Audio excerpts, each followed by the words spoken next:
Olivier Germain-Thomas poursuit son dialogue avec Jean-Yves Leloup. Nous approchons là d'un domaine qui est assez courant et assez fréquent, relativement facile à aborder dans l'hindouisme par exemple, toujours beaucoup plus délicatement au sein du christianisme. C'est l'expérience pour un homme de la rencontre avec le corps d'une femme qui ouvre encore plus à l'amour. Pas seulement l'amour au sens affectif, mais aussi à l'amour au sens spirituel et divin du terme. Vous posez une question qu'il ne faut pas éviter. C'est effectivement vers cela que me conduit l'étude de l'évangile attribué à Myriam de Magdala ou encore l'évangile de Philippe. Il y est bien écrit que Jésus embrassait souvent Marie sur la bouche et que leur relation fut non seulement d'amitié et de fraternité, mais qu'une véritable intimité existait aussi entre eux. De cette intimité-là, nous ne savons rien. Et je n'aurais pas l'impudence de dire ce qui pouvait se passer entre Jésus et Myriam de Magdala.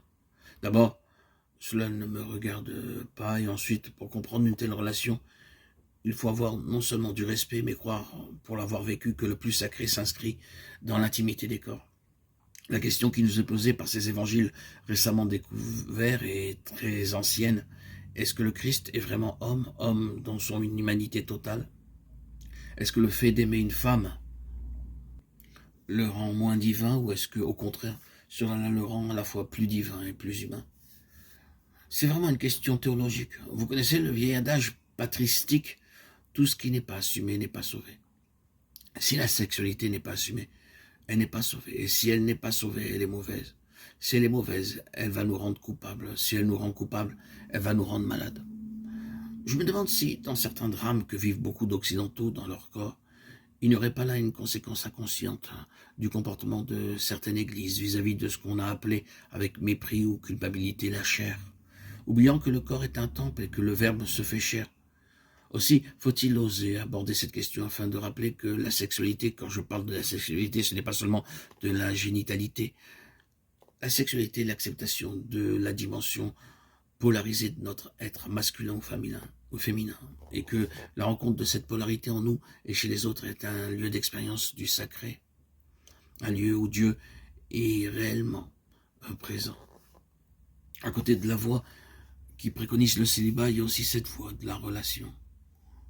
Il ne faut d'ailleurs pas les opposer pour pouvoir être vraiment avec quelqu'un. Il faut savoir être seul. Dans votre spiritualité, dans les voies que vous ouvrez aujourd'hui auprès des centaines, voire des milliers de personnes que vous rencontrez, je crois que vous insistez beaucoup sur votre souhait de rendre vivant toute cette tradition et sa dimension gnostique qui a été étouffée, en tous les cas mis de côté par l'Église, que ce soit l'évangile de Marie-Madeleine ou l'évangile de Thomas par exemple. Pour moi, l'apocryphe ne s'oppose pas au canonique. Apocryphe, comme vous le rappeliez, c'est ce qui est en dessous, sous les Écritures. Dans l'évolution d'un être humain vers son âge adulte, arrive un moment où il accepte qu'à côté de ce dont il est conscient, il y a de l'inconscient et que cet inconscient, quelquefois, le domine, lui fait faire ce qu'il ne voudrait pas faire. Pour reprendre le langage de saint Paul, je ne fais pas le bien que je veux, je fais le mal que je ne veux pas.